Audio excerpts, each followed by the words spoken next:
बिस्मिल्लाहिर्रहमानिर्रहीम।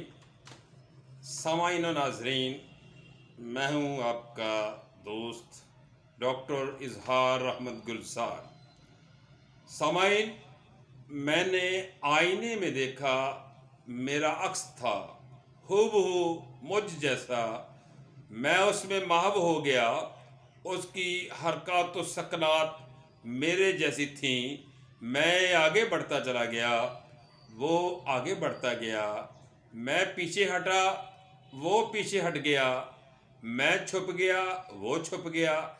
ये अजीब खेल था। मैं सोचता रहा कि असल में मैं कौन हूँ। असल में कौन है आईने के अंदर या बाहर। एक असल है, दूसरा अक्स है, और असल अक्स का अक्स है। ये सोच बड़ी अज़ियतनाक थी। मैं उससे हम कलाम हुआ, वो खामोश था। मुझे अजीब महसूस हुआ। अक्स असल से मुख्तलिफ मालूम हुआ। वो हमेशा खामोश रहा और मैं हमेशा बोलता रहा। एक दिन मैंने उससे पूछा, तुम बोलते क्यों नहीं? वो मुस्कुराया और चुप रहा। कमरे में सन्नाटा था। मैंने फिर सवाल किया, तुम बोलते क्यों नहीं हो? उसने कहा, मैं बोलूँगा तो तुम बर्दाश्त ना कर सकोगे। बस इतना सुनकर हैबत तारी हो गई, कपकपी तारी हो गई, और फिर मालूम नहीं क्या हुआ।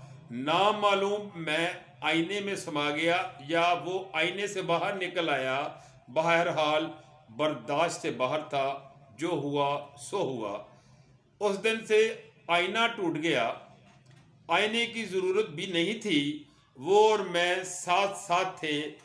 उस दिन से मुझे हर शय बदली बदली नजर आने लगी।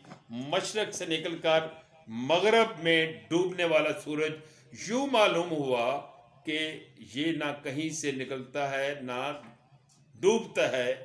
हर मकाम भैया वक्त मशरक भी है, मशरकी भी है और मगरब भी।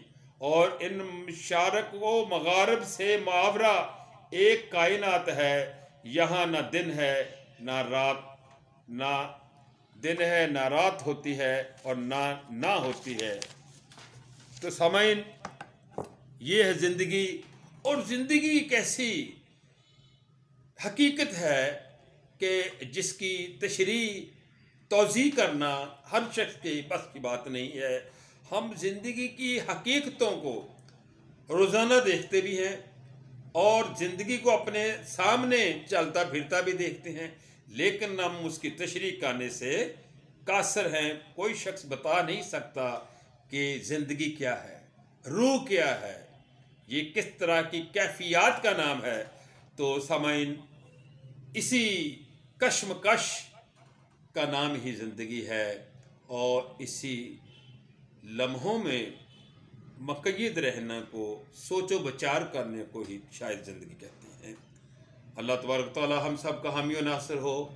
अपने इन सारे मामलात और मुशाहदात का मुशाहदात जो हैं उन पर गौर व खौज़ करते रहने का नाम ही शायद ज़िंदगी है।